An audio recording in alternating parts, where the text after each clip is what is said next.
My name is Wafa Karisma. I'm your host for this year's dialogue. This event, as you know, is organized by Center for Strategic and International Studies, CSIS Indonesia, in collaboration with the Konrad-Adenauer-Stiftung in its 6th iteration of the annual series. Yesterday, with the 3 sessions we've conducted, we have discussed a number of topics from the agendas needed to be pursued going forward, the works left to be done, some of the possible divergence and convergence between the two groupings on aspirations, instruments, and view on the possible strategic role of the G20. Today, through this ultimate final session, we will discuss the topic further under the topic of Raison, the future of G7, G20, and the rules-based multilateral order. To chair the session, may I invite Mr. Endy M Bayuni, Senior Editor at the Jakarta Post, to the stage. Mr. Endy, the time is yours. Mr. Endy Bayuni is a Senior Editor and Board Member at the Jakarta Post and writes on national politics, international relations, political Islam, and the media landscape. He has been a journalist for 37 big years, and including stints at Reuters, Agence France Presse as their Indonesian correspondent early in his career. And has been in numerous posts ever since, and he's been a distinguished journalist. And we all know him from his many articles in the Jakarta Post. But indeed, the time is yours.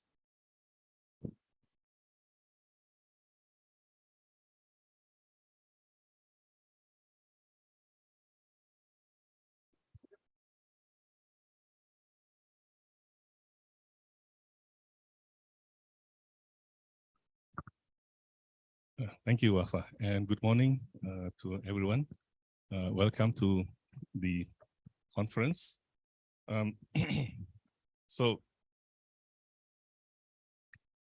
We are now on the second and last day of the conference on aligning aspirations and expectations, the future of G7 and G20 relations, organized by jointly by KAS and CSIS. My name is Endy Bayuni.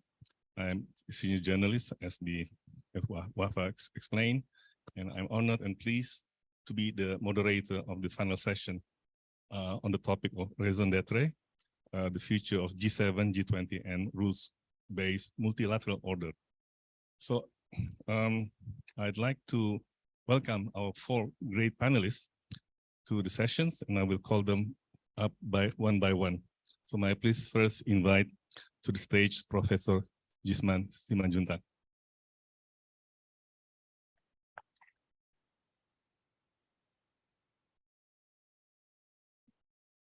Djisman is chairman of the board of directors of the CSIS.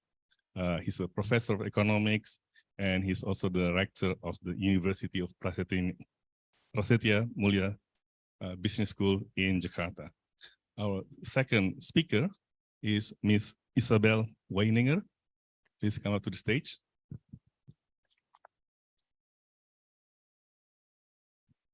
Isabel is the interim head of the Asia Pacific at Konrad-Adenauer-Stiftung and policy advisor for the Southeast Asia at KAS headquarters in Berlin.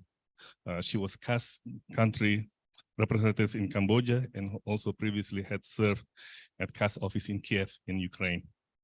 Next, I'd like to invite to the stage Dr. Tetsushi Sonobe.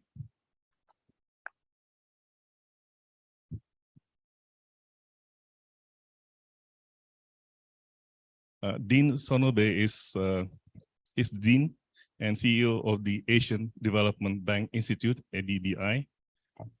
He exercises intellectual and strategic leadership to promote the realization of prosperous, inclusive, resilient, and sustainable Asia and the Pacific through policy research and capacity building.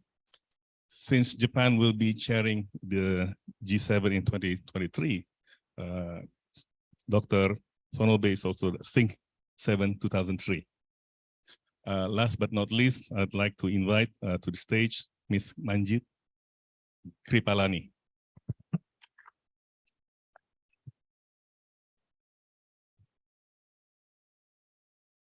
Manjeet is the executive director of Gateway House.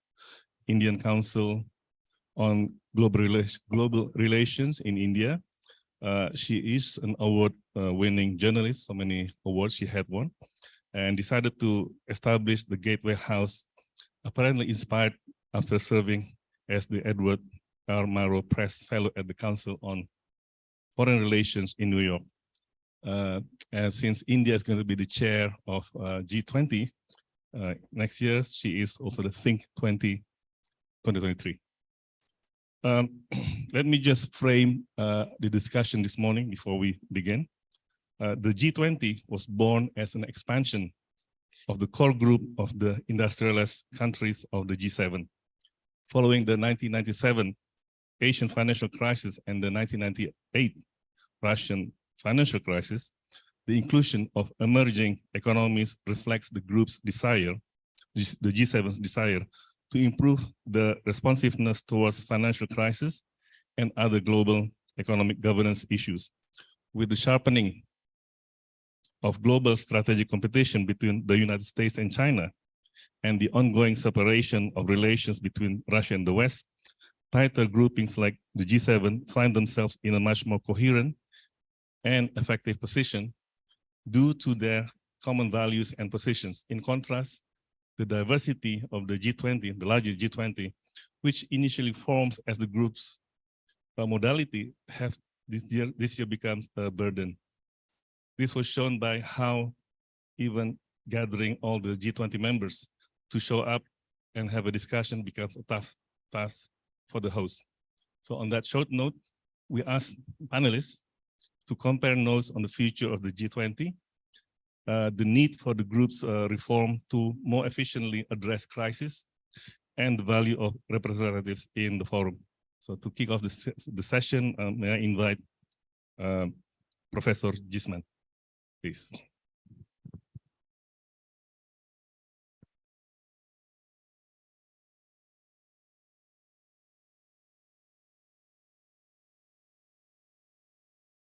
Thank you, Pak Endy. Good morning, everyone. I'm glad to be invited to this meeting. I was the lead co-chair of Indonesia's T20. And in that particular T20, we gathered scholars from everywhere. And we managed to agree on a communique. But leaders found practically no room for other engagement groups other than the B20. This is not a complaint, but that's a reality. Now, G20 or G7 for the matter is a governance mechanism. A mechanism in the exercise of power. The first, or maybe the first 3 summits were very effective in managing the financial crisis of 2008, even though one of the core challenges remains unsolved, and that is reform of the international financial architecture. The so-called Bretton Woods 2.0. We discuss it on and on and on. And I think it will remain to be the core challenge for G20 in the years to come, even though interest of the South, as we call it now, will gain in importance with Indonesia, India, Brazil, and South Africa later on taking over as host of G20. But what is this financial crisis? It has domestic dimension that keeps recurring, and that is demand outstripping supply of good assets. We now see it in the case of cryptocurrencies. Unless we manage to restore balance between demand and supply of good assets, we will continue to be struck by similar crisis. That's one. And number two, regulation. I call it Red Queen. Whenever there is crisis, government will come up with new regulations. But after a while, crisis strikes again, government comes again with new regulations ad infinitum. When I was in Germany, by the way, I was recipient of a scholarship from Institute for Begabtenförderung of KAS. I'm very grateful for that. Regulation. When I was doing my master thesis on quantification of international reserves, foreign exchange reserves, financial services were very tightly regulated. Commercial was separated from investment banking and the like. But after that, after the removal of the so-called regulation Q in the United States, deregulation took place everywhere, including Indonesia. In 1998, our government announced a very dramatic deregulation of banking, and numbers of banks skyrocketed in Indonesia. And 10 years later, we arrived at the very major crisis of 1998. So that's finance. But in addition to finance, we also have other crises.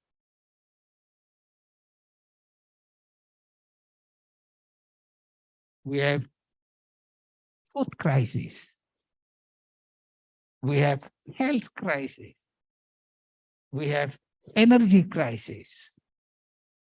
We have worsening inequality. And I would like to extend a little on this. Worsening inequality, to me, is a kind of insult to our intellect, that despite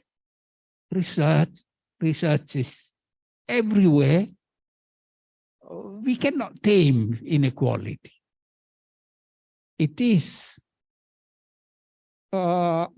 cyclical in nature, but over the last few years, we experienced a truly structural deterioration in inequality.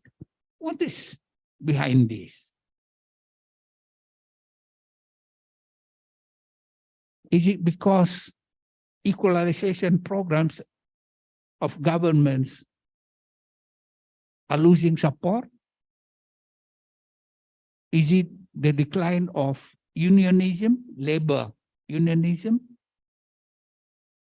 Is it because our policies are taking side excessively, I repeat, excessively, with large corporations, regulatory capture, as we call it in economics, or simply the human capital divide? Everywhere, even in the most advanced countries, we see a very deep capital divide in terms of literacy and skills. And because of this divide, then we have unequal access to new technology. New technology, keyword is new. Unequal access to new technologies. And because of it, of course, inequality is kind of perpetuated. We also have other crises. Crisis of the market system, which is postulated on equilibrium. equality of citizens, and equality of actors in business. That's the assumptions we make in macroeconomics. But right now, we are experiencing a world economy in which market power is really concentrated in a number of companies. Look at the 4 big digital companies with very strong market power, and this is one of the sources of inequality. Of course, we have climate crisis and depleting biodiversity.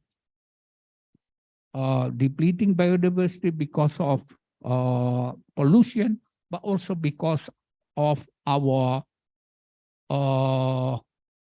behavior to trade endangered species. Mind you, Indonesia is #1 exporter of endangered species. This was reported in Science magazine a few months ago. And we also have political crisis, inability of democracy to result in majority. This also is going to be a problem for us in 2023, I suppose, by Endy. Now, given the multiplicity of the crises, I think no institution is able to provide a comprehensive solution. We will have to accept that solutions are always partial in nature. And back to this, I conceive a number of parts of redesign for G20. My first and foremost suggestion is that G20 returns to its original intent, and that is crisis management that includes as core of agenda new Bretton Woods system or Bretton Woods system 2.0, financial transparency. This was already agreed among the G20s, regulation and taxation of internal and transborder transactions. This was mentioned in G20 communiques, but a lot is needed to make this concrete, like the debt reduction within the context of common framework of the G20. And I don't think it's productive to do G20 the way we have been doing it now. And that is extending it to everything under the sun. Probably what it's more useful is to convene a G20 whenever there is crisis, rather than addressing everything every time G20 meets, yeah, as we are doing right now. Number 3, G20, I think, is not good for trade and investment. Let's leave it to WTO. We have to revive WTO. Ministerial 12 was relatively successful in June this year, and we can build on it to push kind of revival of the WTO. And second-best governance. Second-best governance. Second-best governance, number 1 is regionalism, like ASEAN, EU, RCEP, and multi-regionalism. Relating one regionalism, one group of regionalism to another, like ASEAN, EU, or ASEAN with the rest of regional groupings around the world. The entire world is now covered with regional groupings. As I think this idea of multilateralization of regional agreements should be pursued further. How do we agree on principles and rules or relating to cooperation between, for instance, ASEAN and the EU? Lastly, also second-best governance mechanism, plurilateralism. we have it. We have it in e-commerce. We have it in digital transactions, and we can create many, many more plurilateral agreements. So once again, I would underline, let's not expect a comprehensive solution to all the problems that we are faced with. Let's accept partial solutions, but explore it in many ways along the lines that I have suggested. Thank you very much, Pak Endy. Thank you, Djisman. Very critical view of the G20, but basically maintaining the Raison letter. Next, I'd like to invite Isabel to give your remarks. Thank you very much, Endy, and also Professor Djisman for this great setting the scene, and also mentioning some points that I will reiterate again. And since we've heard yesterday on the aligning of G7 and G20, I also want to shed some lights with my 3 points on why the G7 and G20 are still very relevant. So maybe I would disagree also in some points that Dr. Djisman said. So my first point would be that diplomacy still works. I think this has become clear also with Indonesia's great presidency, that it was a diplomatic success in the way that everybody came to the table, and also the two superpowers that had not been speaking for a while, Xi and Biden, were meeting in the eve of the G20. And I think all of us have the interest that G20 is not going to become a G19, and it's going to be a hard work. So I'm also looking forward to hear my colleagues that will subsequently speak from Japan and India, what the concrete plans are for G20 and G7. But I think also the differences we've heard about yesterday, that G7 is really also about uniting the voices, and G20 about the inclusivity. There might be differences between the two, but I think having only G7 would not suffice, right? Because it is very limited also sometimes to have the G7 that might be united, but leaving out some of the external different voices and opinions. And I would also like to state that a black and white world or a newly divided world is not what we aim for. The putting democracy against autocracy or ruling about countries, thinking about countries in black and white it's much more complex than that. And we should all work together to promote this inclusive approach. So this is also the second point I want to make. G20 is really inclusive, giving voices to many countries that are still developing and emergent powers, and bringing them to the table and not in the menu, as some colleagues wrote. The Financial Times also pointed out that middle powers are reshaping geopolitics again. So I think also this is what we've learned, that middle powers, as they were called, will be of utmost importance, even though they might not be able to solve everything, but they can provide brokering between the superpowers and bring them to the table. And Indonesia has set a high bar for this also for the next G20 presidencies. The Troika was very well implemented here.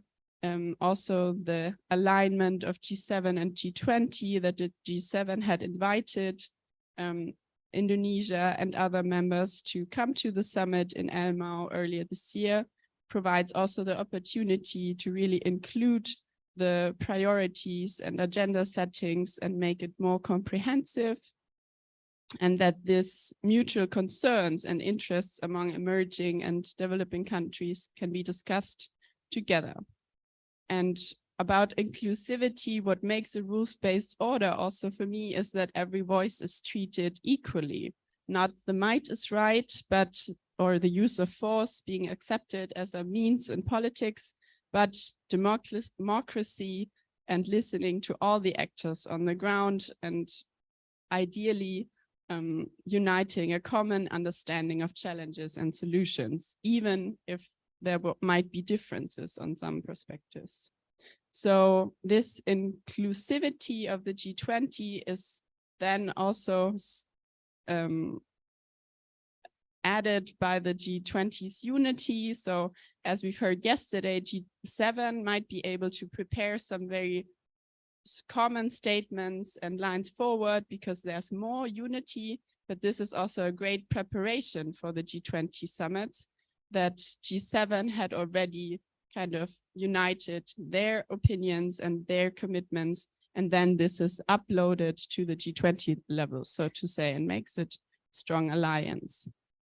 So after inclusivity and diplomacy, I think why the G20 and G7 will also remain very relevant is that it's operational, different from the other formats. And I would agree in this point with Dr. Djisman that they should also stick to the roots. And because they are not a multinational organization institutionalized, but they are this informal forum, and they can also concentrate on the economic repercussions from the political problems. So I think nobody was expecting Indonesia to solve the war this year, but it's the role of the G20, or it was the role, to talk about what are the implications on the economic, financial, and maybe also other policy areas, and try to agree on the common will to not make those repercussions break the whole system.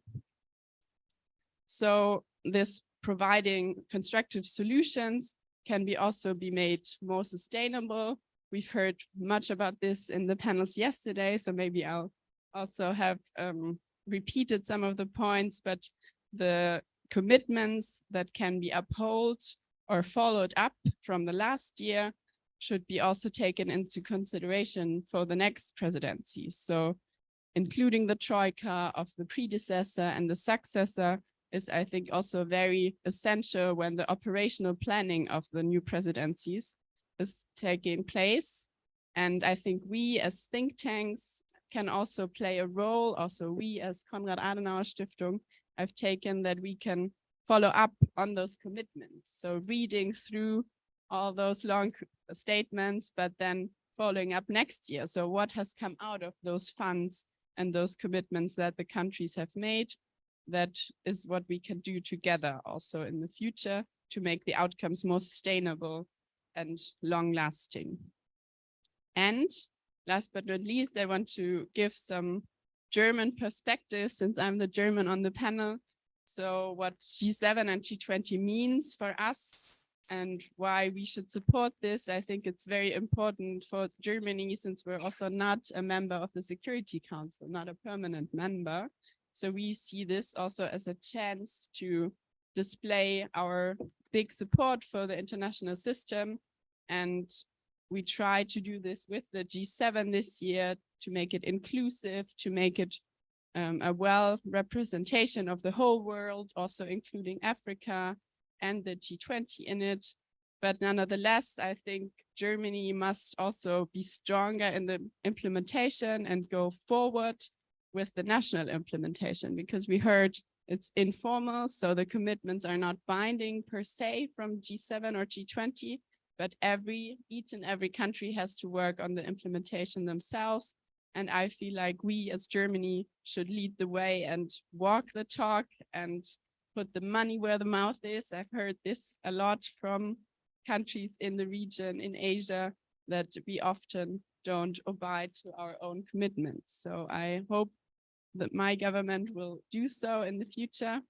And I also want to reiterate the importance of those engagement groups where, again, all stakeholders should be invited and provide their analysis and consulting to what can be implemented and how.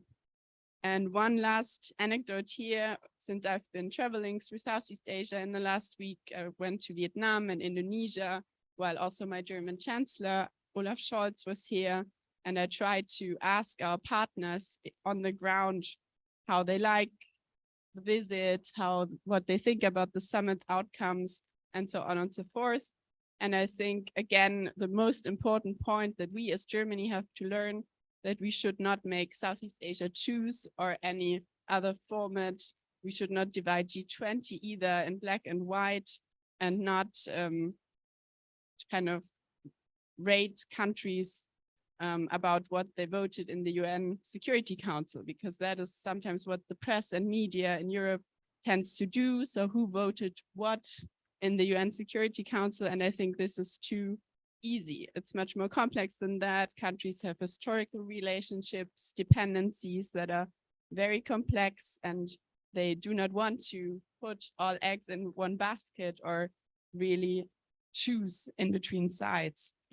And I think Southeast Asia has been doing this a lot with the ASEAN outlook in the Indo-Pacific. They have made their position clear, and nonetheless not choosing is kind of the ASEAN's position.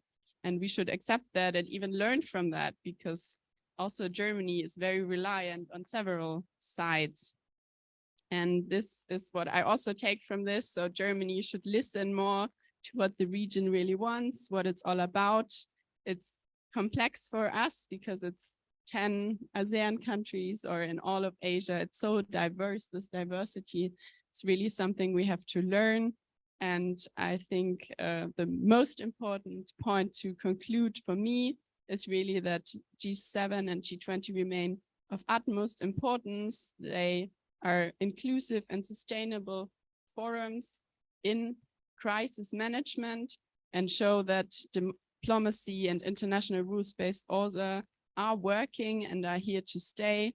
And I wish that the Global South and middle powers will play a greater role in reviving also the globalization and strengthening of multilateralism.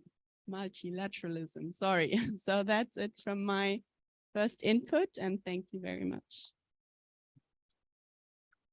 Thank you, Isabel. I think we have two quite contrasting views about the Raison d'être of the G20 and to lesser extent on G7. Very interesting to see. I think Professor Djisman is a little bit skeptical about G20, not to dismantle, but I think to refocus and to make it smaller than what it has become. Where I think Isabel is putting the emphasis on diplomacy and the role of the middle powers in G20. Let's hear from Dean Sonobe, your views of Japan. Thank you, Andy. So first of all, thank you very much for inviting me to this wonderful conference. Thank you very much, KAS and CSIS. And then I like to begin by congratulating leaders and the people of Indonesia for the kind of great success of G20 body Indonesia. This is a great victory against very pessimistic views or expectations at the beginning of the process. Maybe beginning of the process, the people are not so pessimistic, but because of the war which broke out in February, so people became very much negative, and they wonder what would happen in G20 Indonesia. But eventually, it's a great success. And also, I'd like to congratulate the German leaders and the people. KAS and IDOS, and then GSI. I think thanks did a great job. And then G7, I think they is the kind of foundation for the success of G20 Indonesia. Although this link may be a bit difficult to see clearly, but working not really the core, but near the core, but still kind of inside of this circle of G7, G20, or T7, T20. I found lots of kind of linkage between G7, G20, and then I believe now that what the German leader, Prime Minister Scholz, Chancellor Scholz, and other members of G7D became a kind of foundation for this success of G20. So I don't have any preparation because I just fly from Tokyo because of my institute now having our most important event for the annual conference. So the dean is away from the most important event, but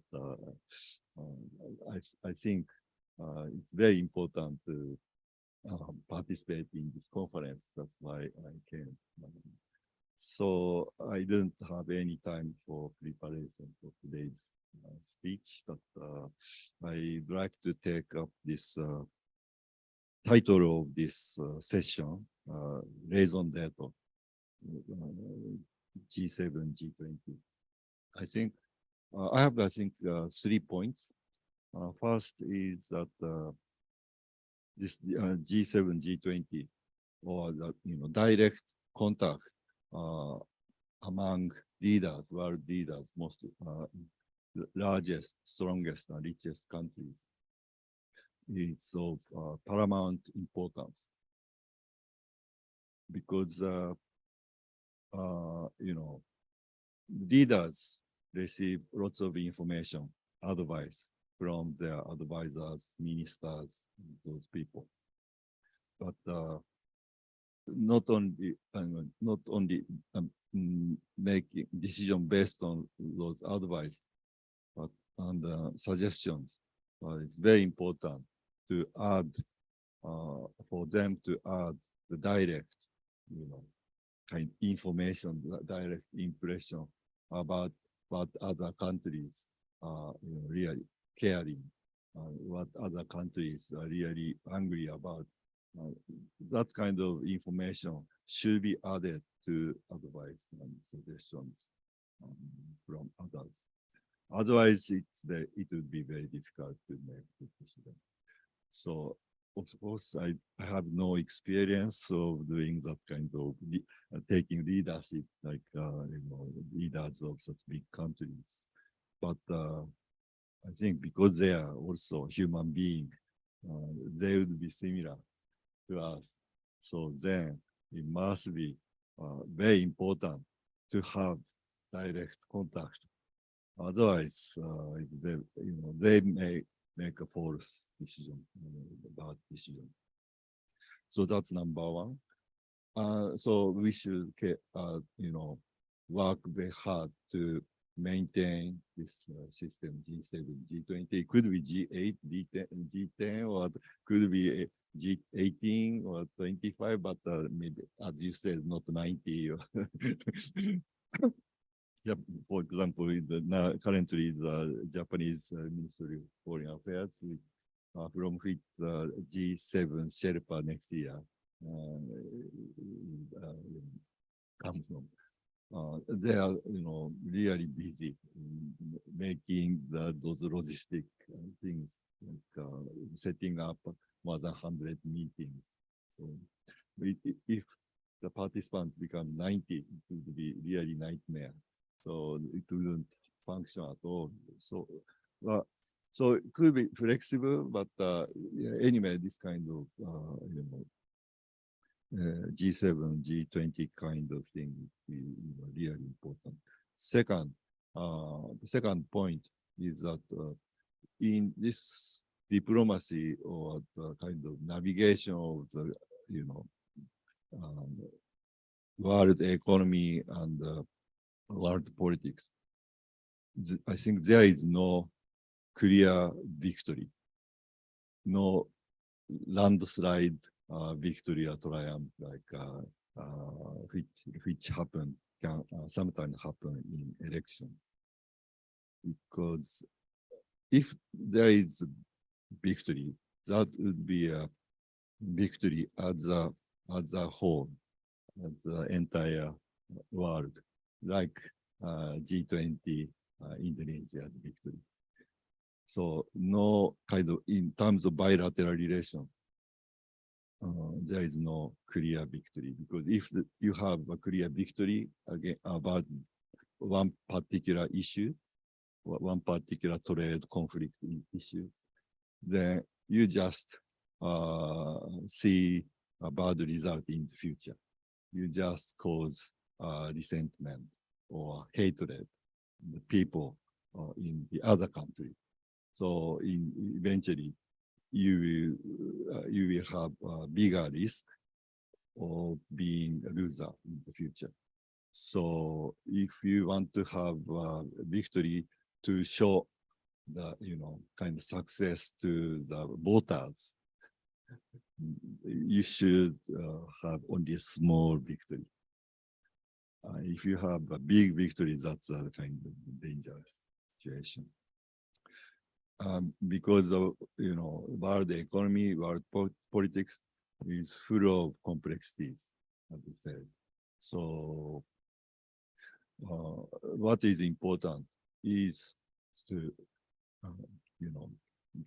give to take something. So give and take, right? And then give and take of that kind of diplomatic and political transactions could be in many dimensions, different aspects.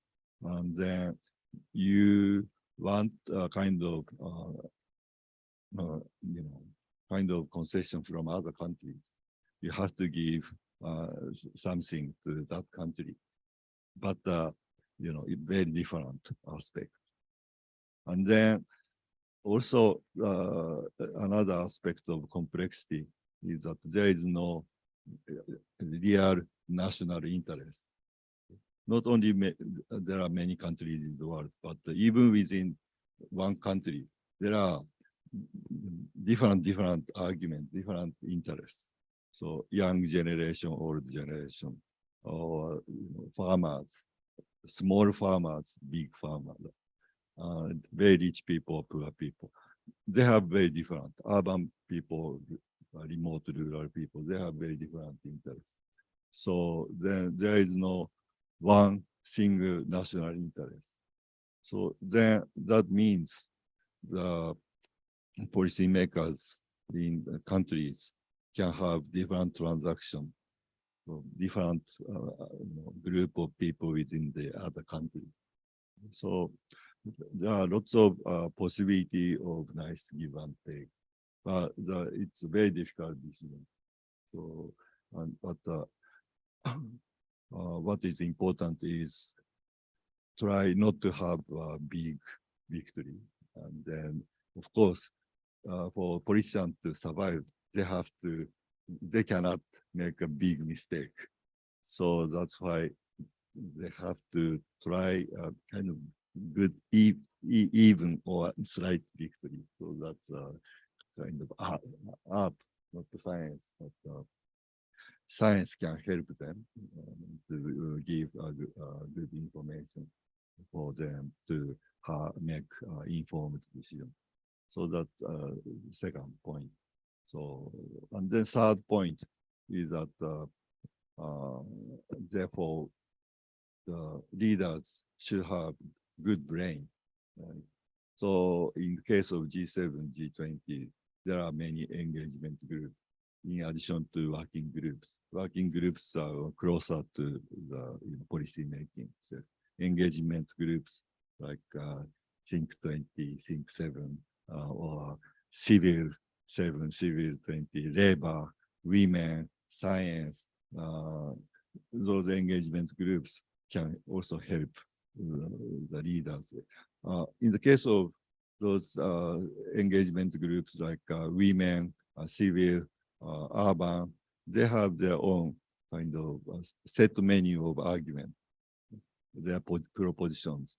But in the case of think tank 7, think tank 20, they are always changing the topic because of they have to deal with the hot issue at the time. So maybe other engagement groups are always saying the same thing, but maybe think tank groups can help the good decision making of politicians. And then it's, you know, well, in the past, the think tanks tend to propose kind of only the conclusion about maybe solution to each major policy challenge, global policy challenges, from the point of view of the entire world or the planet, as if the, you know, every policy makers are playing the cooperative game, not the non-cooperative game. But in reality, there are lots of the politicians or policy makers, leaders, you know, doing kind of non-cooperative game. So they have long-term view, not the short run, but still they are working for some kind of self-interest. Not personally, but some group in the country, in the party, or at least for their own country. So maybe in the think tanks can provide better information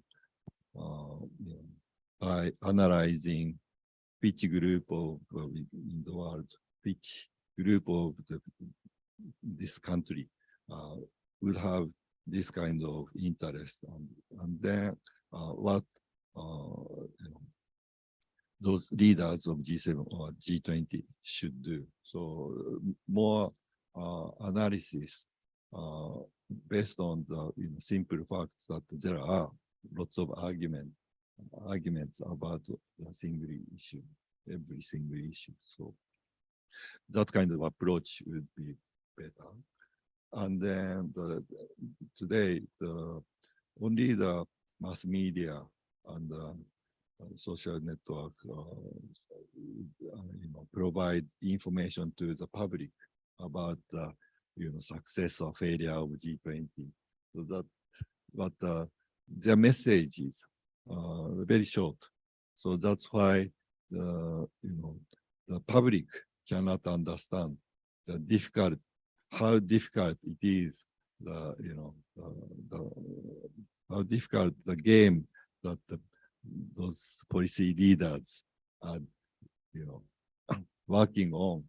So that's why the public cannot appreciate their leaders, or cannot select a really, good leader who is a kind of global statesman rather than the, parochial, national politician. So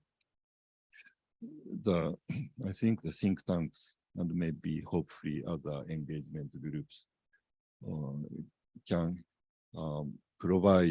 help the public understand and appreciate and the good work of their policy leaders, and also help the public distinguish the really good leader, or global level leader, and the very parochial local leader. Yeah, I stop here. Thank you very much.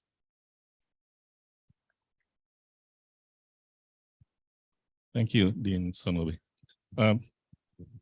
You mentioned the media. I remember just a few days or a week before the Bali summit, the media was very skeptical about the outcome, the leaders gathering, that there would be no declaration, that the outcome was going to be a failure. But I think Host Indonesia proved that there was a leaders declaration, and it was a big success. And I think it was widely recognized by the international media that was skeptical before.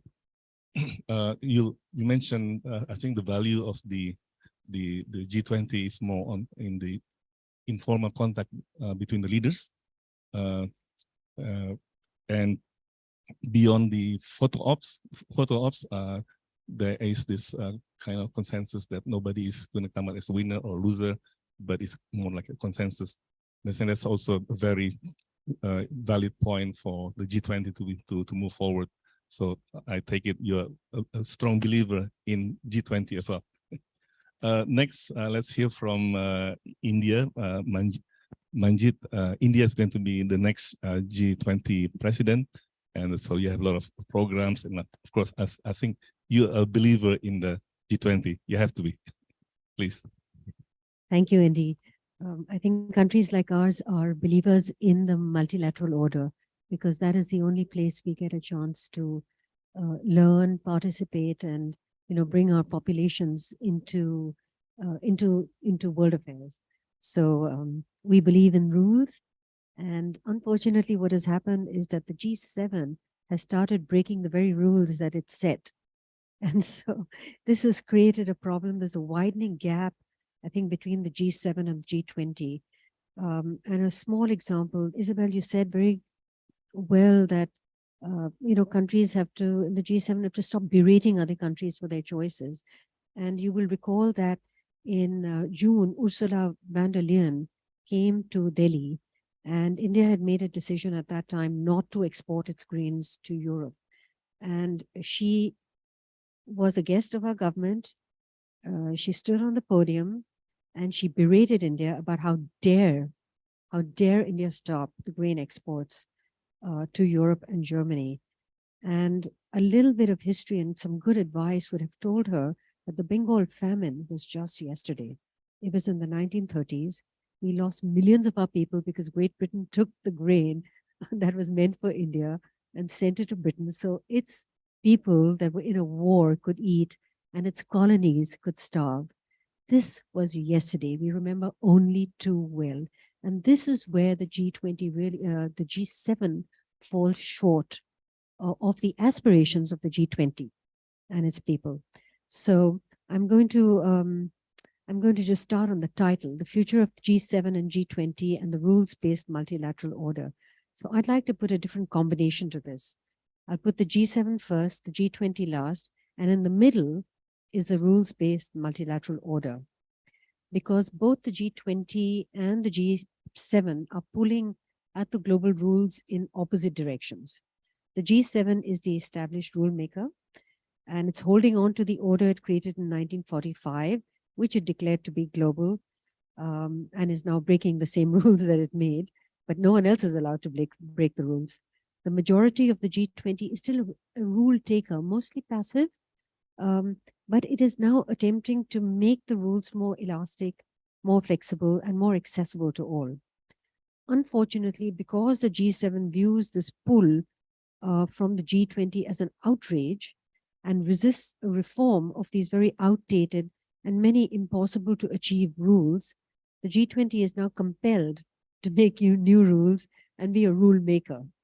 And I would say it's about time, because really today the world looks more like Indonesia and India than it does, Germany or even Japan.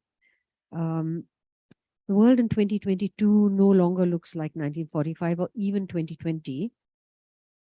Deglobalization was already setting in when the pandemic aggravated its decline, and now the crisis in Ukraine has set in motion the rapid creation of a new global order, which necessitates again these new rules.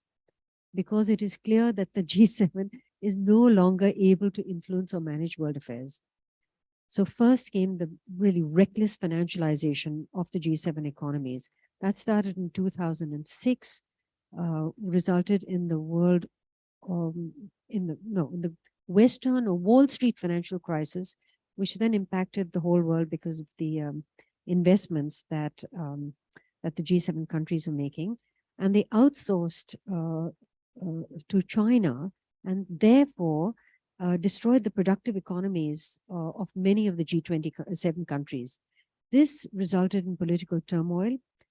Now it seems to us on the outside that the G7 is resorting to just ideology and arms instead of diplomacy and commerce to solve problems. So instead of using top-notch diplomacy, in the Ukraine-Russia crisis, the G7 have provided, except for Japan, provided lethal weapons to Ukraine and destroyed a perfectly functional middle-class country and endangered this wonderful experiment that was the European Economic Union. Violence and arms is now the primary association of the G20. Iraq, Syria, Libya, Afghanistan, Ukraine, and we all wonder who's next. So a new world order is definitely on the cards. The G7 has forgotten its own goals and achievements of the globalized world that its own companies created, where everything and everybody is inextricably interlinked. Therefore, sanctions to prevent Russia from accessing funding or selling energy has hurt everybody. Misusing SWIFT, which is an NGO, has only speeded up the alternatives around the world. Many countries, including the EU, have developed these alternatives. Currency swaps are being used by non-G7 countries to pay for their essential energy and food items, and Russia is hardly isolated despite the best efforts of the G7. Sanctions as an economic weapon clearly doesn't work as intended. It only creates more lawyers and has revealed the urgency for the non-Western part of the world to create their own economic connectedness. Also, sanctions are never lifted. It keeps countries in distress forever. I mean, you may like or dislike Iran, but there's no need to punish Iranians and encourage revolutions, etc. And sanctions and regime change are really no longer acceptable. I think most of the G20 wants no part of this G7 mess.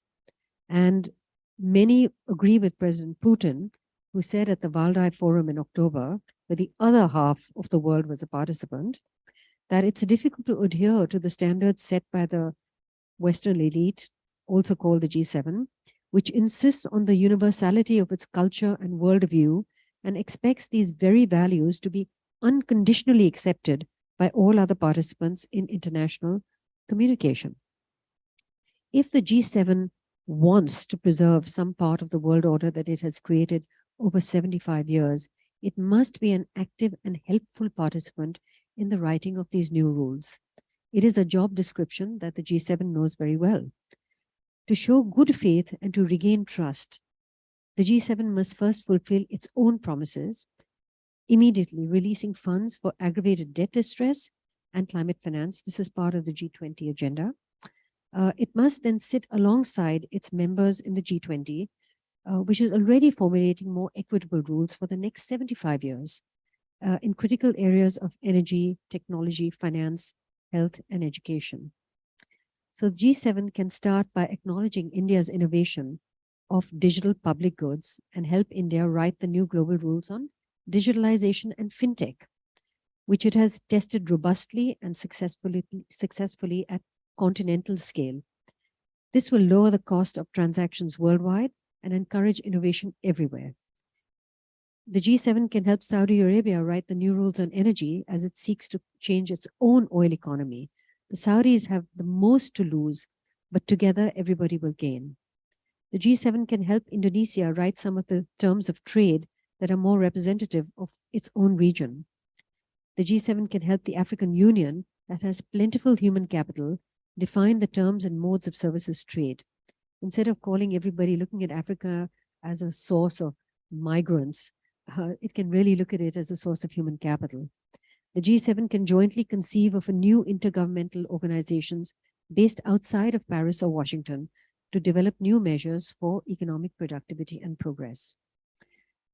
This necessitates the G7 blending into the G20, not as a club in a club separately. You know the old saying, inside every fat book is a thin book struggling to get out. The agile, modern, inclusive G7 lives inside this equal membership of the G20, but its fat, standalone version, weighed down by the burden of its own exclusivist past, will not allow its thin self to get out and be a cooperative member of the G20. The G7 must remember, and so must the G20, that they are not about leaders meeting. Leaders meetings are very important, but really it's about ordinary people being represented by their leaders. In my office, we have you all may or may not remember a Wall Street Journal reporter called Daniel Pearl, who was decapitated in Pakistan by in the very early aftermath of the 9/11 attacks. And he was a friend of mine. And when he left, I acquired his dining table and chairs.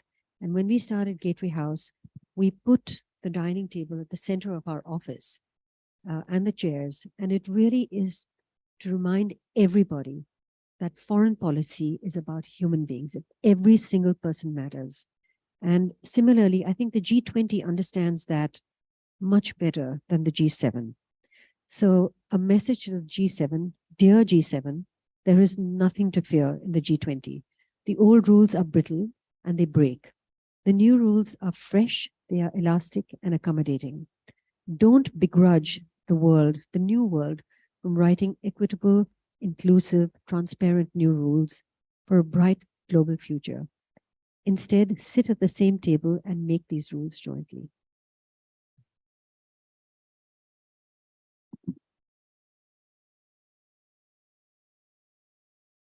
Thank you, Manjeet. Some very critical views, but G7, I guess it will be up to the new G20 chair and the new G7 chair to discuss between them.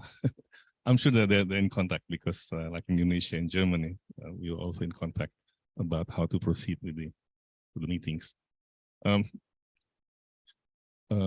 Okay, I think we've heard the four panelists, four very contrasting views. I'm going to use my prerogative as the chair of this session to ask the first question. None of you talk about China, and we know China is the big elephant in the room. But you talk about, Professor Djisman, you talk about changing the Bretton Woods system, reforming talk about the Bretton Woods 2.0. And I think, Manjeet, you talk about a new global order, which I guess would also include the new economic order. We know that China is also trying to change the world order, the economic order. They have the BRI, and now they have the Global Development Initiative, Global Security Initiatives. And sometimes they work alone, sometimes they work with BRICS. So I'd like to hear from the panelists about how do you see this changing of the global order or the economic financial architecture, and where do we put China in this emerging picture? Let me start with Professor Djisman.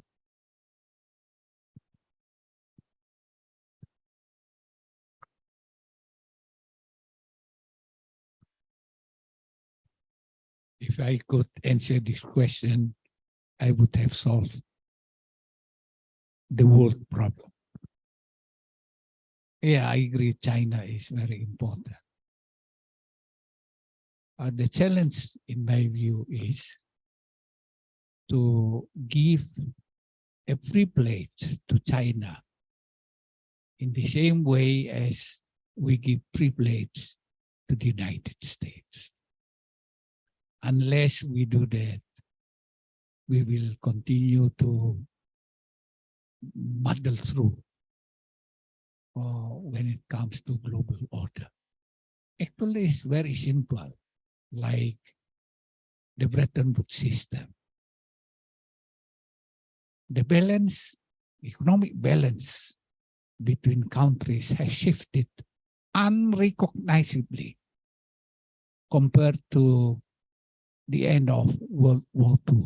Remember that Bretton Woods was established in the last year of the war. But voting within the Bretton Woods institutions remain very much biased in favor of the United States, G7, and OECD. That's number one. Number two, if we are to deal with the very fundamental issues like climate change, energy transition, biodiversity, we will need unimaginably huge investment. And for that, we will need financial institutions much better resourced, yeah, much stronger resources of IMF, of the World Bank, and many development banks. It's noticeable that Europe has much more development banks than we in Asia. Much fewer development banks here than in Europe. I don't know what the reason behind it. But to mobilize resources, I think we need to improve capitalization of the IMF, of the World Bank, etc. And that's bring us to quota within the institutions. Unless it is reformed, the resources will not be flowing in. Number 3, about China, I think China is in its own way to playing a larger role by announcing the Belt and Road initiatives, AIIB, ASEAN Investment Infrastructure Bank, and a number of other institutions, and also some regional initiatives. And China also is in the process of learning how to play the role of a leader in global affairs. And I think China-ASEAN provides a very good training ground for China to do this, because ASEAN also is not a small regional grouping. It's relatively big, and we happen to be connected closely with one another, whether we talk about trade in goods, trade in services, investment, and many other things. So China is a big elephant in the room. Maybe the zoo is too small to place China in the room, and then we have to extend the zoo.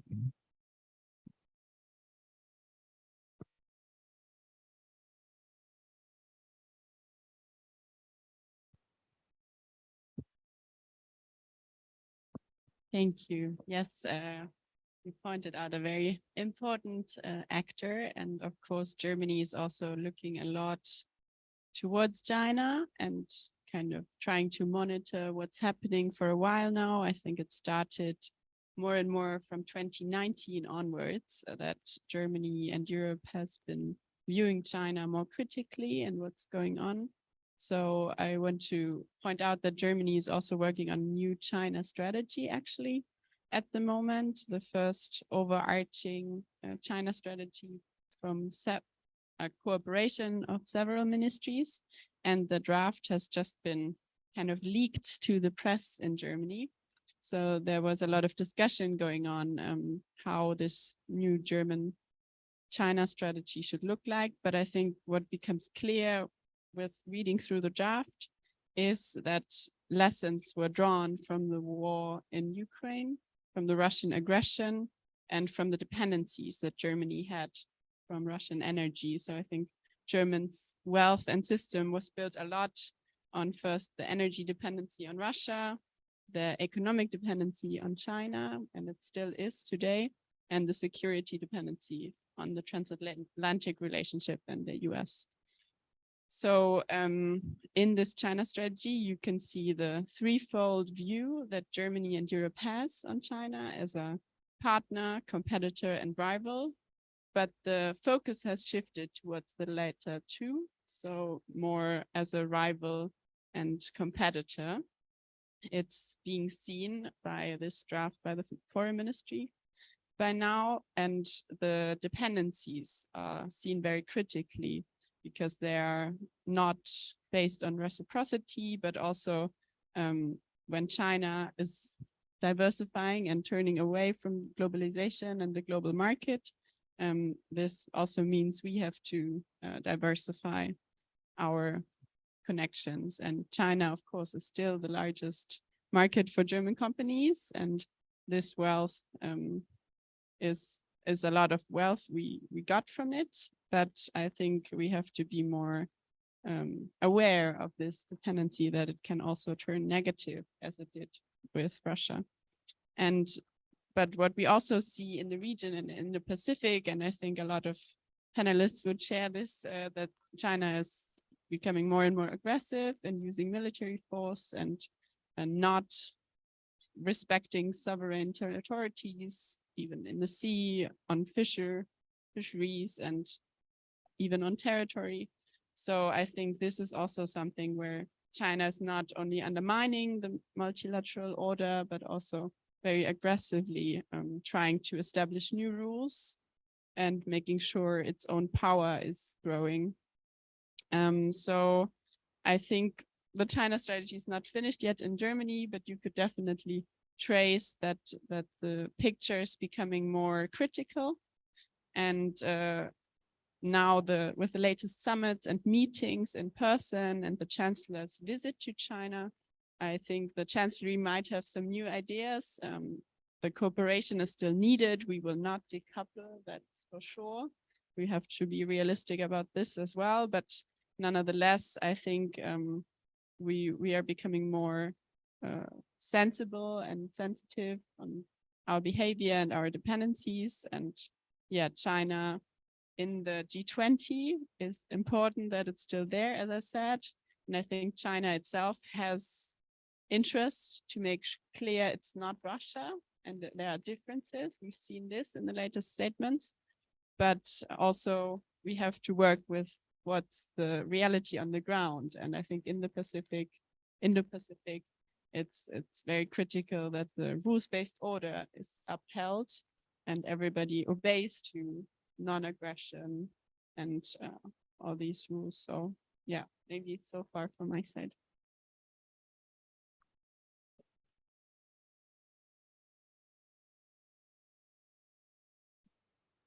Thank you. Yeah, for most people in Asia, so Chinese people living in China are friends, business partners, or maybe just human beings, the same type of people. But China as a country, maybe again, friend, but a bit difficult or potentially dangerous neighbor. But what we can do is to have more conversation with them and then find a kind of solution together. And then AIIB, for example, might look like a kind of rival of the Asian Development Bank, because both are development bank. But actually, ADB has been supporting AIIB from the beginning, because AIIB may have a lot of money, but very limited human resources. That's why they cannot make a lending project by themselves. That's why ADB have been working with AIIB to make up a project, because when you lend money, you need to also give technical assistance to borrowers. Otherwise, they cannot make good use of the borrowed money, right? So that part would be missing if only AIIB tried to lend money. So ADB always helping. And then actually the president of AIIB, the former vice president of ADB, and then because of that person, very good understanding, because they could have a trust relationship. So, and then ADB, the biggest sponsor is the United States and Japan. So, and then ADB has both, board members from China and also Taiwan and India. So it's possible to work together always. But only worry is that recently those government officials in China much less participating in international meetings with their peers. And then, yeah, part of reason must be more surveillance by the political group, party people, always watching what the government officials say in the international meetings. But actually, it's not a larger part of the reason. So actually, larger part of the reason is zero corona policy. That's why if the official go abroad, they cannot come back to their office. So that's why they cannot go out. That's a more serious reason. But still, there are some political reasons behind the zero corona policy. So the leaders' policy decision making is a bit different from other countries' system. So in that sense, it's a kind of difficult neighbor, but it's neighbor. We have to deal with them, and it's nonsense to stop conversation. We should have more, try harder to have close communication, to have a good, maintain good relationship. And actually, I have taught Chinese students for more than 30 years. Initially, for first 15 years, the ordinary university. Then the next 15 years, special university called National Graduate Institute for Policy Studies, which is a kind of training institute for the government officials from developing countries, Asia and Africa mostly. So 70% of the university's students are from those developing countries. Almost all of them are government officials. So my former student, they are all masters and PhD. Many of them became very high-ranked officers now. And then I have seen a lot of change in their attitude, their mentality. They are becoming more closer to the students from other countries. So in the long run, there will be a change. So, and then of course they have aspiration. They want to say,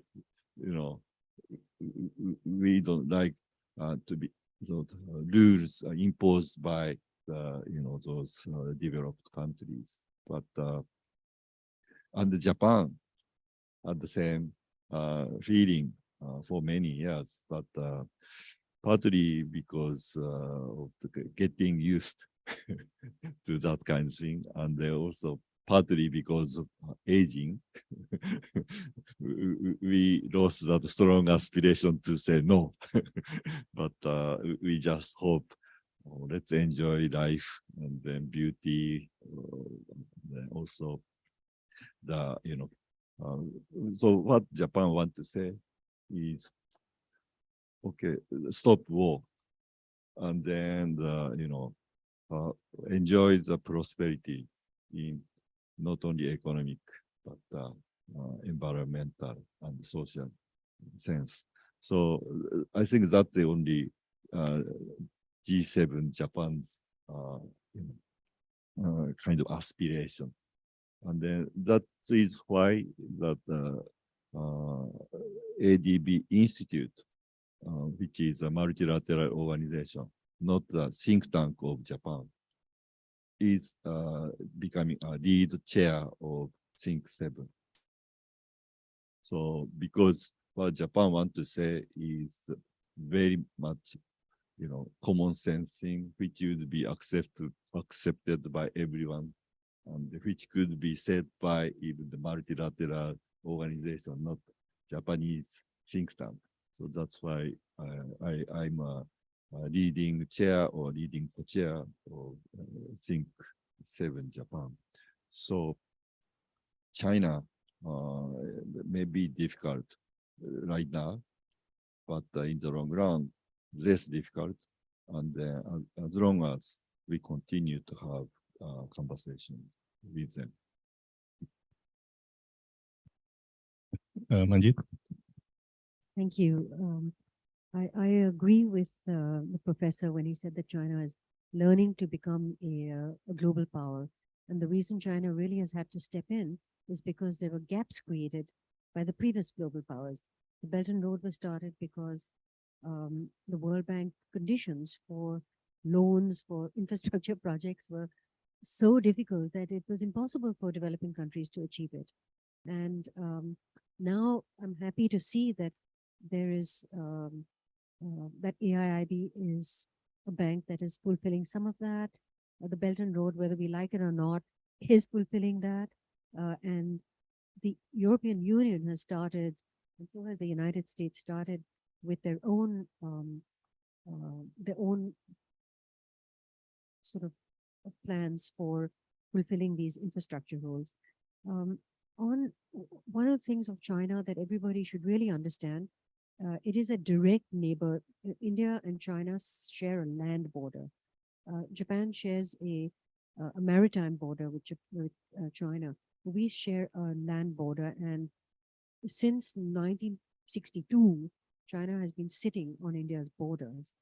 Now, the reason that India has really not been able to get a good China policy, we don't have that many China speakers, is because we never shared a border historically with China till 1959, when it came and took over Tibet. Our neighbor was always Tibet.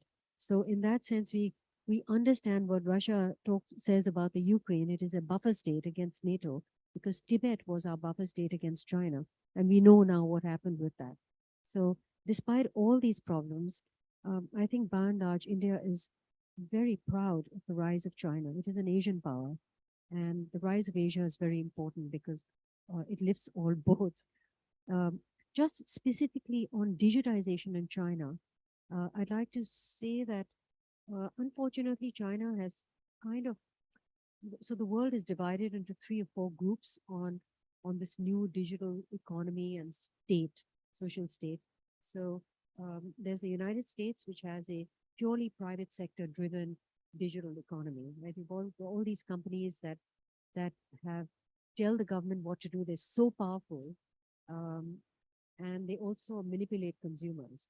And then you've got China that does exactly the same thing, except it's state-owned. Europe doesn't have a technology company of its own. I wish they would. And so Europe has rules for consumer protection called GDPR, right? India has come up with really a model that is the digital public good through the India Stack, which I mentioned, which is more equitable for everybody. So it is going to be a big part of India's G20 agenda. And I think that the Indians are going to work with everybody, including the Chinese, to start to implement these kind of open source rules that even the Chinese public can benefit from, right? Right now, the Chinese public are also captured either by the companies or by the government. So we don't need that to happen. I think that for a kind of equality, you need an open source system. And it's really like the open trade system of the world, but it's an open digitization system. So we hope very much that China will agree to be part of that. And the rise of China was really enabled because the United States and Japan helped China get into the WTO. They literally held China's hand into laws. And just me personally, India is also trying to enter the global trading system, right? We don't want to be a colony of China or the colony of the West to the participation in several different groups, but we really need help, and we wish that the US and Japan, etc., instead of criticizing India and saying you're the spoiler and the blocker, etc., will just help us to understand. Australia has played that role, and so we hope that others will participate, and even for China, that it will help to make a less imbalanced trade with other countries.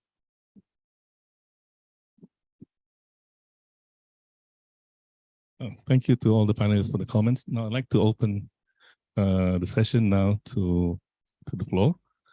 Please raise your hands. I'll take three first. First, Dennis, and then the two gentlemen on the front row. I'll come back to you later. Please, microphone.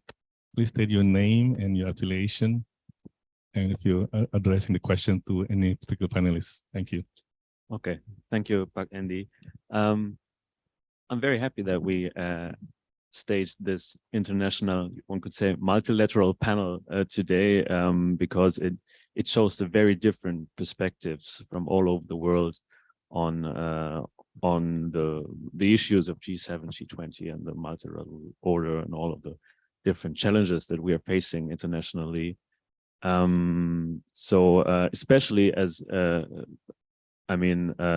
you might know this, but we in the West and in Europe, we tend to think that everybody in the world has to think alike, like us. And if they don't, they are acting or thinking in bad faith. And I think it's always good to have this kind of panel to show that everybody is in good faith, but still they have different opinions and different perspectives on many different issues. And Manjeet, I know we probably disagree in so many things, but still I appreciate you being that controversial and also provocative. And I remember when we first met during dinner 2 days ago, and we always got into a heated debate even before we ordered food. And so Pak Jose was very smart in interrupting us and turning the topic to the choosing the dinner we would have. So I very much appreciate your statement. I really agree to your statement that G20 has to become or has to shift from being a rules taker into being a rules maker, because I think for the future of the multilateral system, that is key. We have to include all of the big or all of the relevant powers in the world in shaping the rules for the future of the multilateral system. And I think we should, of course, as we also do in the West, discuss about sanctions, although I think the question whether sanctions are effective or not cannot be really answered that easily. I think the answer is very complex. It depends on the circumstances. There are examples that show that sanctions can be effective. There are a lot of examples, as you are rightly mentioned, that show that they are not effective.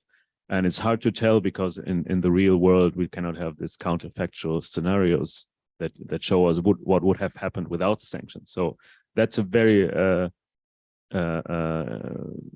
interesting discussion. And I think we're going to discuss this for the rest of the existence of not just sanctions, but I think of any kind of international and multilateral system. What I have to and want to set straight, though, is especially as Konrad-Adenauer-Stiftung is a German institution that is promoting democracy, human rights, and the rules-based international order worldwide is, you rightly mentioned that in the Ukraine, it's a country, a rising democratic middle-class country that is being destroyed. But the only power that is destroying Ukraine is Russia. And the West is arming, or I would say the US and the EU are arming the Ukrainians to defend their country and to defend themselves against the Russian aggression. And we're just, I think, 1 or 2 weeks ago, we were commemorating Holodomor, the 90th anniversary of Holodomor, which is which was a hunger crisis in Ukraine inflicted by the Soviet Union in 1932, with millions of Ukrainians starving. Stalin starved to death millions of Ukrainians. And this is what Ukrainians remember about Russian aggression against their country. And this is what we all in the West are trying to avoid. And we are helping Ukrainians to defend themselves against repeating Holodomor. And you see now at the moment, Russia destroying civil infrastructure in Ukraine, trying to freeze and starve to death as many Ukrainians as possible. And I think at the moment, there's not much room for any diplomacy. Russia is not interested in diplomacy. And there has been a lot of diplomatic efforts before the war, even during the war. And we know from the past, there have been the Accord of Minsk, there have been a lot of diplomatic agreements, and Russia has broken them all. So there's no trust at the moment in any diplomacy with Russia, and I think there's a good reason for that. So that's something that I just wanted to set straight. Apart from that, of course, happy to discuss everything else that you've said, and I very much appreciate you being here and making that statement. But I do have a question to Dr. Sonobe. Sorry for taking that much time. Could you maybe elaborate a little bit about the agenda of I know that India, I think they don't have an agenda yet for G20, but maybe Japan has already some topics that they are going to work on, and maybe there's a discussion that you could elaborate a little bit on. So thank you very much. Thank you. We'll take two more questions before we answer them. The two gentlemen, the front row there. Okay, and then. Okay, thank you very much. Should I stand or? Okay. My name is Theo. I'm from currently I'm a postgraduate student from Universitas Gadjah Mada. I have two questions. First of all, for Ms. Weininger. I really appreciate and agree with how you said about how diplomacy matters. We saw it in G20 summit yesterday, but I think it is also a part on how Indonesia, and I believe many other countries, and maybe it's one of those middle powers that you described in your speech, are, let's say, trying to create this kind of non-aligned party or non-aligned movement 2.0, if I might quote unquote steal from Dr. Dinopati Jalal yesterday. Do you think this concept of neutrality or non-alignment is a good thing or more of a harmful thing to the dynamics between the members of G20, or maybe even the dynamics between G20 and the G7? Second is for Ms. Manjeet and also Prof. Djisman. First of all, I actually had a work call on the earlier part of Ms. Manjeet's speech. So I apologize if I missed some important context, but nevertheless, Prof. Djisman said in his speech how G20 nowadays is kind of ineffective. And Ms. Manjeet, you said that G20 is not a leader summit, but more of a people summit. However, I start to kind of connect the dots on how maybe G20 is not so effective because it tried to be a people summit instead of maybe like Prof. Djisman said, it should be returned to its original purposes. That is, in my opinion, it should be like this elite and high politics summit instead of instead of world leaders trying to talk about low politics and trying to be people summit. Thank you. Okay, the gentleman. Thank you. My name is Matthias. I'm just a citizen in Jakarta. Also work for the Independent for CSIS. I think my specific question is about economy with the professor from Japan about ADB. If you can elaborate more the think tank between China and Japan compared to Japan and ASEAN. What is the growth within the 10 years? And I heard that Indonesia is going to phase out their, coal energy in Cirebon. ADB is one of the will help in this funding.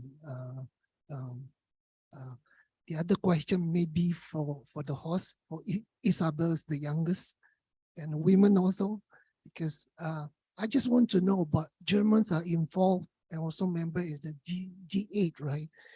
Before the Crimea, it was somehow the G8 is never heard. How the Germans is gonna lead the multilateralism while the G7 and G8 all are the northern Indonesian industrial. They are very strong in the, they are shouting it in the industrial. So all the global south is just left behind, as Professor Manjeet say.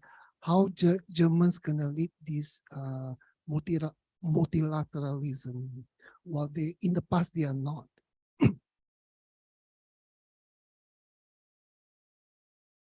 Thank you.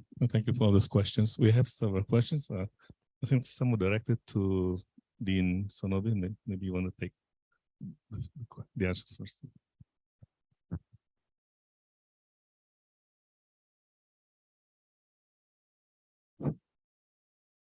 Yeah, it's working.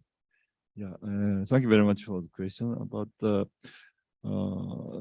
G7 Japan. You asked about G7 Japan, not the Think 7. So Japanese government is slow in making decision about what to be discussed in G7. So only the Prime Minister Kishida floated the idea of putting a kind of world without nuclear war weapon would be a big message from Japan, and then he very in early stage he proposed to have G7 summit in Hiroshima, not in Tokyo, but that will take place in the middle of May. Otherwise, the government is not open about the agenda G7. Although I hear from the some acquaintances in the government about what they are thinking or considering, but they are not very much ordinary, things like digital transformation or climate change, those things that everybody would think of. And then the Japan, China, Japan, ASEAN economic relationship think tank. Oh, think tanks okay. So Japan think tanks, I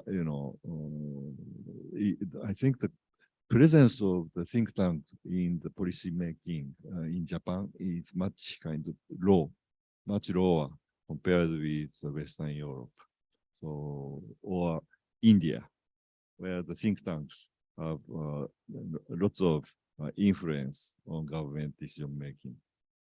Am I correct? No, trying, but in Japan, maybe less than that, much less. So in the people's impression, the think tanks mean the kind of consultants for the companies giving some guidance to the individual investors. So they are think tanks as a subsidiary of big banks, private bank and security companies. So from people's point of view, the think tanks is that kind of organization. But there are policy think tanks. But I don't know why, but those think tanks' influence on government's policy making is still very, very weak. And then in China, there are high level, high quality research institute in social science, but they are not at all related to the policy making of the government. So individual researchers may be asked for opinions or advice by the provincial government or sometimes central government, but not a think tank, or they just provide kind of scientific knowledge to the policy makers, not advice to concrete policy. So then ASEAN, so yeah, ADBI is trying to have better and better relationship with Asian ASEAN think tanks. And then CSIS or the SMERU other think tanks in Indonesia, and then the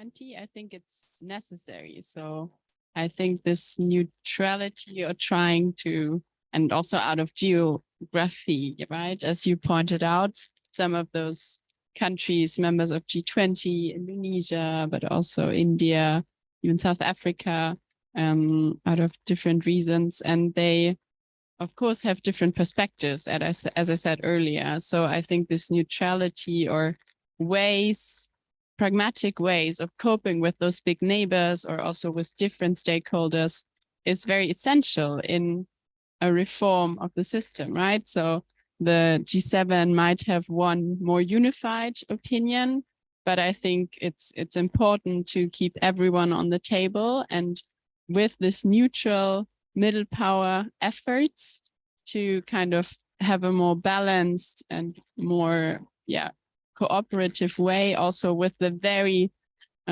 different viewpoints or even contradicting voices that sometimes might come from Russia or China, of course. And this gives more possibility of constructive dialogue, I think. So I think that's what I wanted to say with this middle power importance and inclusivity. That's really a chance and opportunity to outweigh maybe the dominance of the G7 that also Manjeet has described, that is also not valid due to representation, right? These G7 powers don't represent as much of economic power or population anymore, and we have to accept that. And a second point the second question was, if I understood correctly, about how Germany supports multilateralism. And your viewpoint was maybe that the G7 is not so inclusive, but if I understand that correctly. And I would say that, yes, you're right. And G8 before didn't work out anymore because of Russian aggression and Russian annexation of Crimea, which goes against the multilateral order and against international law. And this is why it was decided that Russia is not part of the G8 anymore. So it became G7. But nonetheless, I think this aligning or trying to align G20 and G7 with inviting more countries to the G7 summit, for example. This was trying to make it inclusive, despite the format is the same, this informal round of 7, but it was by the German chairmanship, the invitation meant to exactly include those that are usually not part of the format. And I hope Japan will also envisage something like that to broaden the scope a bit. And of course, G7, G20 is not the only multilateral fora that Germany is part of. And I think we are doing a good work in the multilateral system in different fora, the UN, but also with our European Union membership. Multilateralism is at the heart of German identity. I really want to stress this. It's in our constitution. We see ourselves not only as Germany, but as a Europe member of the EU. And we also together can achieve much more than Germany alone. So with everything we do, we try to focus on multilateralism. I can give one example also from the German Indo-Pacific strategy that was uploaded to the European level. So we have an European Indo-Pacific strategy now that also puts focus on supporting ASEAN, right? What Dr. Djisman said, that's regionalism and interregional connection, that's taking the European Union and making more ways for cooperation with ASEAN. There has been a really big block-to-block air agreement on airspace, that there should be more connections, what is flights, but also possible more trade routes. So I think there are really small steps, and taking into consideration that ASEAN works also very differently from the EU and is a different community of the Southeast Asian nations and not a union as the European Union. Nonetheless, we stress and focus and promote ASEAN because we think also for these countries, it's much more useful to work together and to be seen as a bloc, to not maybe to have more importance also in the global order. So I think multilateralism is still at the heart of what Germany does in foreign and security policy. And we are always coordinating with European partner when it comes to relations with other members, and that the European Union is also invited to G7 is also one of them. And yeah, I think I will stop here. Thank you for the question. Or wanted to.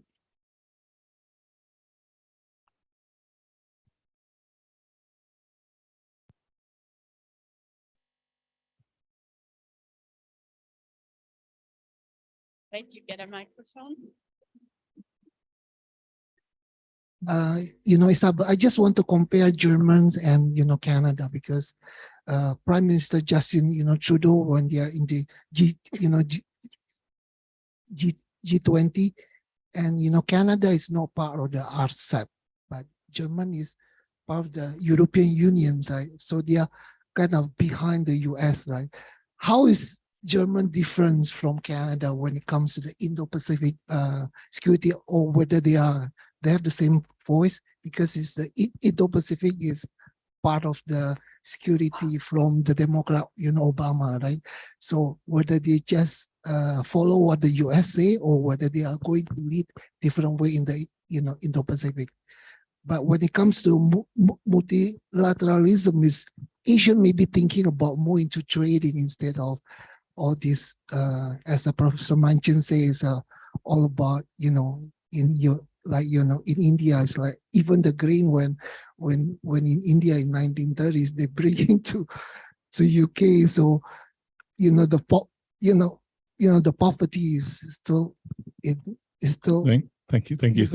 I think that we have to cut you off because your question requires another 1 hour answer. There was another question that had not been answered. One was addressed to Manjeet and Djisman about whether G20 was a people summit or an elite summit. Please.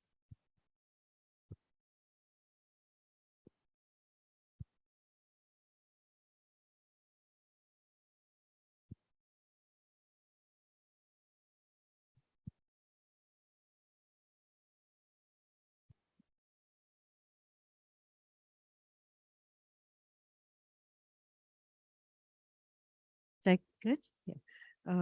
No, actually, I meant to say that leaders want to, the G20 should represent people. It is viewed as being very elite. The G7 is viewed as being very elite, but it's very important that the decisions that are made at these meetings and summits, that these be sellable to the domestic audience. So I think more and more it should represent people. And I think the leaders being now, many of them are mass leaders, they do represent their people and they do think about it more. It is no longer as elite as it used to be.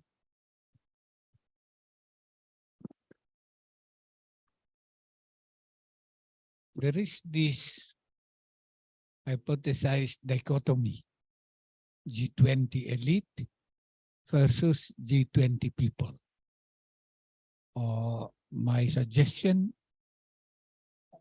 on returning G20 to core agenda in finance was highly criticized by those who think that G20 should be inclusive or should be for the people.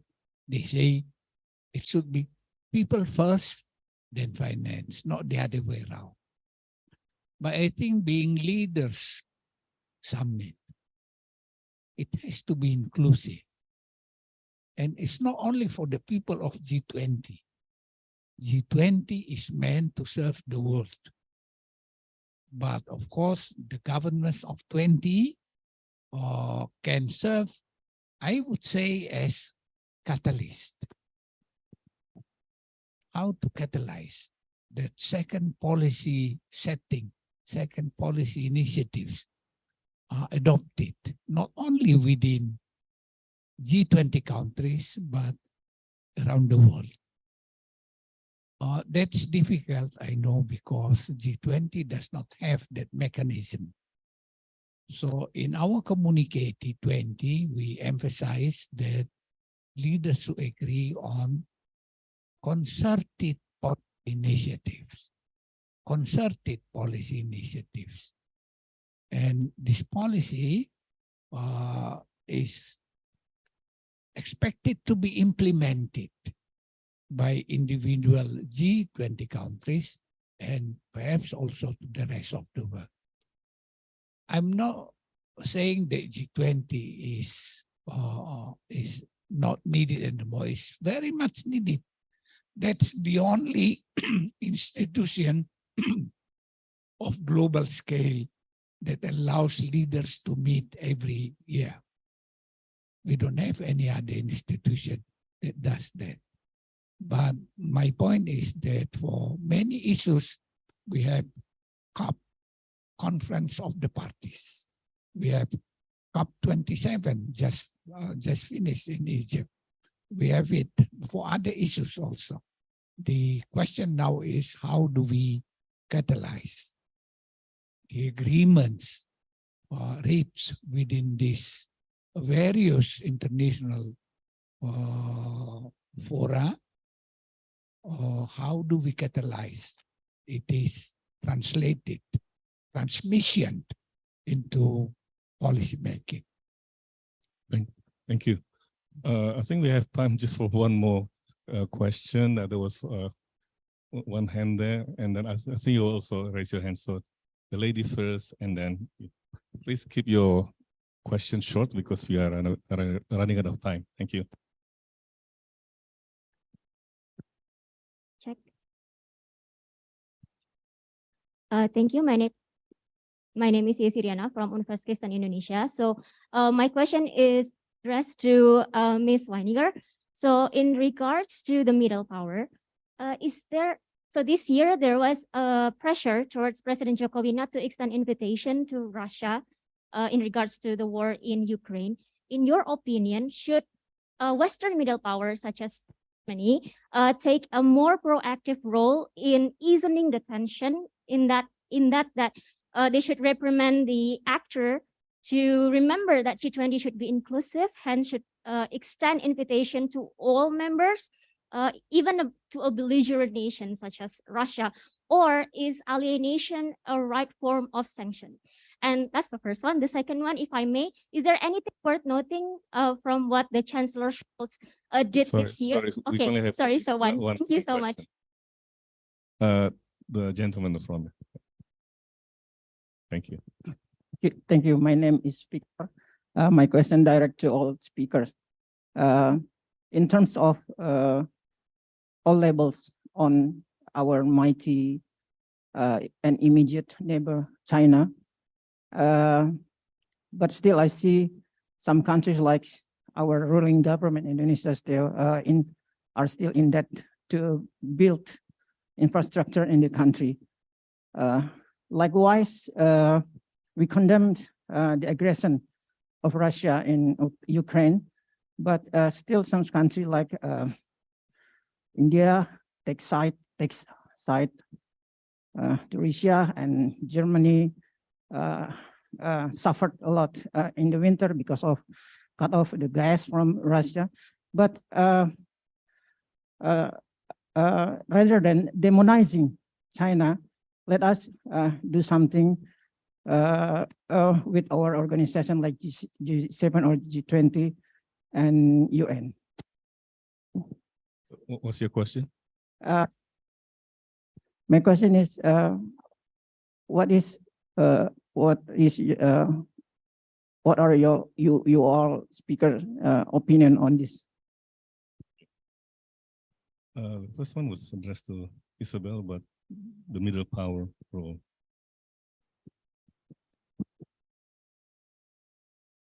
Excellent question. And I have to make transparent again that I lived in Ukraine, so I'm quite biased because I have a lot of personal connections to Ukrainians on the ground.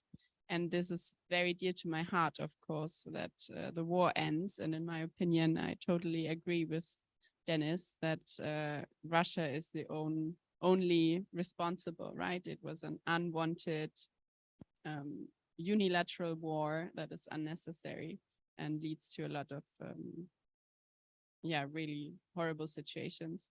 So in my opinion, in my personal opinion, Russia shouldn't be invited because we shouldn't give them the opportunity to have shiny pictures and portray themselves as still leader in the world when they are doing horrible human rights violations and an aggressive war like this. But maybe this is why the official position and G20 is still inclusive.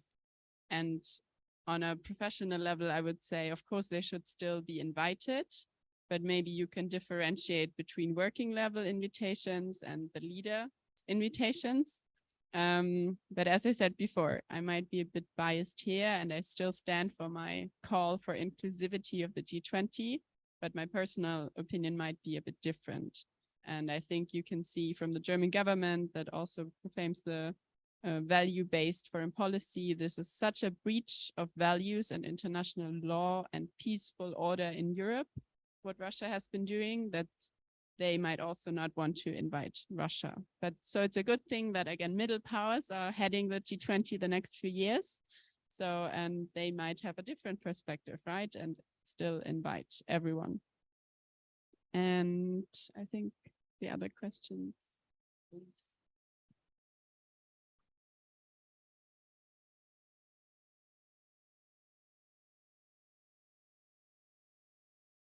Thank you. Sorry. The question on China, I think, has already been addressed by all the panelists before. So instead of answering the question, I think I'm going to invite each of the speakers to give the final remarks, maybe 2 minutes each, about the raison d'etre of G7, G20, and how we should go about it. In the reverse order. So I'm going to start with Manjeet.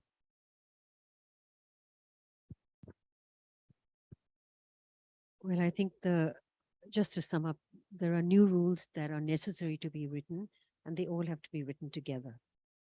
It should not be, and nobody should be excluded, and all those rules have to be written together. Dean Sonobe? Yeah, so China is, the source of the inputs, like parts and components for the most, major economies. At the same time, China is a big market of the products of those major economies. So that's why the politicians of the West are giving punch jobs. At the same time, they shake hands with Chinese traders and never release this hand, right? So, world is very complex, and then that's why there are lots of opportunities for give and take. Then gradually we can make the world better. And then G7, G20 will play the critical role. But I think we can, like engagement groups like us, can help G7, G20 become much better in the future. Isabel? Thank you. Yes, I just want to go back to my first 3 points that diplomacy is still very important and should be upheld, and the inclusivity and on the one hand of G20, but also the strong unity of the G7 can be very good complementary when you take them together and align priorities. And this can lead to a better operationalization and implementation of the commitments. And yeah, after all, it's like in the title also for of this panel, all about multilateralism and upholding the rules-based order, even though the rules might have changed, and we also have to be open for reform and adapting the existing systems to keep them inclusive and representative. Thank you. Thank you. Given Pak Djisman's very skeptical view of G20, maybe it's a mistake to give him the last word, but I'm going to give it anyway. Please, Pak Djisman. No, I'm not very skeptical. In fact, I recognize how important G20 is as mechanism of cooperation between nations. Where else can we have United States and China sitting together despite the very heated rivalry, including technology war, not just economic war, but technology war, including semiconductor war, yeah, etc., etc. So I really see the needs for such a grouping, such a forum. The only question for me is, how do we make sure that they deliver? Of course, there is no other way to describe a summit rather than saying that it is a big success. It's done all the time. But we remember we don't eat the meal as hot as it is cooked. We need to stay critical of whatever leaders agreed upon, because in the end it's the delivery to people that counts. And on this, I think one core agenda will remain, in my view, Bretton Woods 2.0, not just for technical reasons, but to catalyze cooperation among the G20 governments. Thank you, Pak Djisman, and thank you to all the panelists. I'm not going to draw any conclusions. I think all the panelists have done the job, a great job. Let's give a big applause to all the panelists. Thank you. Back to you. Thanks. Thank you so much for your efforts, Mr. Endy. May I please invite all the panelists back to seats as we will enter the closing session. Ladies and gentlemen, please give a round of applause for our wonderful panelists. Thank you so much, everyone.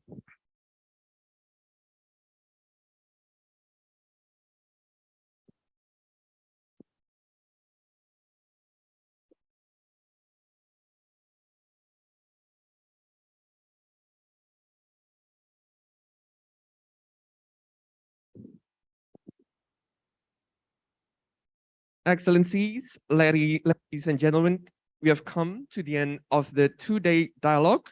But before ending the event, I'd like to welcome a couple of closing remarks representing the two host organizations, CSIS and KAS. First, may I please kindly welcome Dr. Shafia Muhibat, Deputy Executive Director for Research of CSIS Indonesia, to deliver her welcoming remarks. Dr. Shafia, the podium is yours.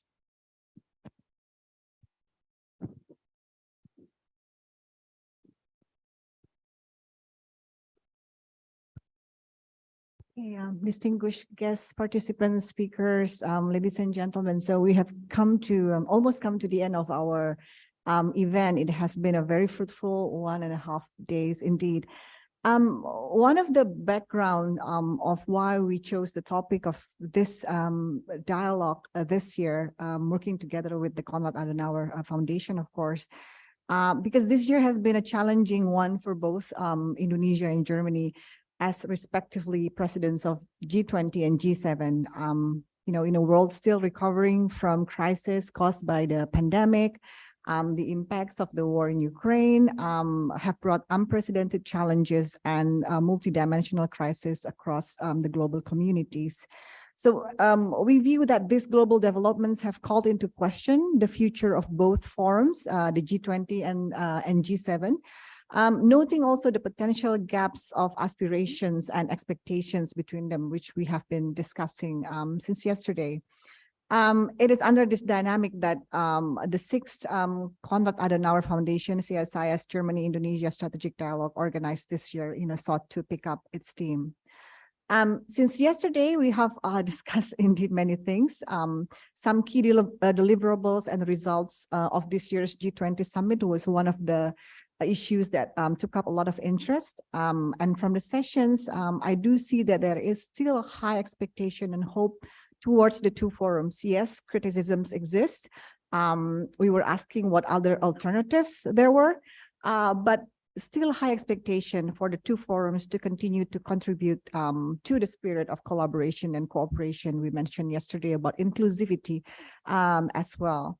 Most of the debate revolves around the recognition of the interlinkage of the security and economic issues as they seemingly determine our next forms of crisis. So forums such as G7 and G20 still find its worth in benefiting long-term common problems from issues of climate change, digital governance, global inequality, and of course still recovery post-pandemic. I'm very happy, and I think we have successfully achieved some of the objectives that we intended when we designed the topic of this year's dialogue. And from CSIS, we're quite happy about the quality of the discussion and also the remarks made by the speakers. So, of course, I would like to thank all of the speakers, the panelists, and also the moderators over the past 1.5 days. I think their excellent, thought-provoking remarks have been very useful, at least for me, and I hope for the rest of the audience as well. And I greatly appreciate the time they have allocated to speak in this dialogue, especially those of you who have traveled from overseas. So thank you so much. I would also like to thank the participants who attend since yesterday. Also those attending online, because we live stream on YouTube as well. And I noticed there are some audience on YouTube as well. Especially for those of you who have joined the discussion by posing questions and also comments. And I think they have been very useful to also generate more discussions other than the remarks initially made by all the speakers. Of course, I would like to thank our partner at the Konrad-Adenauer Foundation in Jakarta, Pak Dennis Suarsana, the country director for Indonesia and Timor-Leste, and of course, all of his team. Not only for today and yesterday, but also for the excellent collaboration for the past 6 years with us. We at CSIS truly appreciate the cooperation between our two institutions, both in this annual dialogue, and also I think there have been a lot of other activities that we have had with the Konrad-Adenauer Foundation in Jakarta. So thank you so much, Pak Dennis, I see Pak Ari, and also the rest of the team. Thank you. Last but not least, of course, thank you to the CSIS team who have been working very hard together with the KAS team to organize this event. So there's Wafa, there's Farhan, and the rest of the team. If everybody could join me in giving them a round of applause for their hard work to organizing this event. So going forward, if opportunity allows, of course, CSIS wishes to continue our collaboration with Konrad-Adenauer Foundation. Through this annual dialogue, we hope to continue our effort to contribute to the strategic issue of common concerns, not only between Germany and Indonesia, but I think also globally on various of issues. So for example, next year, Indonesia, or already starting this month, Indonesia holds the ASEAN chairmanship, which may open the chance to highlight issues surrounding strategic developments around Southeast Asia and our partnership with Germany and the European Union. So thank you again, all of you, for making this event successful. For those of you traveling back to your home countries, I wish you a very safe journey back home. So thank you. Thank you for your closing remarks, Dr. Shafia Muhammad. Last but not least, may I please kindly welcome Dr. Dennis Suarsana, Country Director of Konrad-Adenauer-Stiftung for Indonesia and Timor-Leste. The podium is yours, Dr. Suarsana. So I'm in fact the only thing that stands between all of you and lunch, and I really enjoy this tremendous amount of power. So I'll keep it long. First of all, I want to use this opportunity especially to thank Professor Djisman, not just as the chairman of the board of CSIS, but especially as a very close friend of Konrad-Adenauer-Stiftung and Professor Djisman. In fact, you are the embodiment of the successful work of Konrad-Adenauer-Stiftung during the last couple of decades, because when Professor Djisman studied at the University of Cologne in the 1970s, I think, yeah, he was a scholarship holder of Konrad-Adenauer-Stiftung, and now he's one of the closest partners of our foundation here in Indonesia. So that's basically how it's supposed to work. And I'm very thankful for Mr. Djisman, Professor Djisman, being here. And I only came here in July to lead the office here in Jakarta, but I've already met Professor Djisman a couple of times, and we had so many great and also controversial talks, because as I learned, he's always that controversial. But I appreciate that very much. So thank you very much, Professor Djisman. And of course, I want to thank the whole team of CSIS, Shafia, Pak Yose, and all of your colleagues. I want to thank my own team from KAS.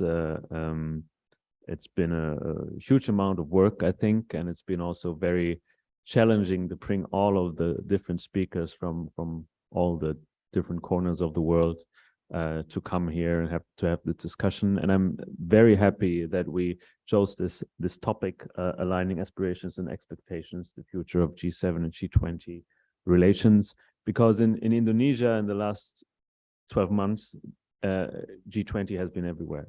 Like, people were talking about G20, so many discussions going on. The media was full of G20.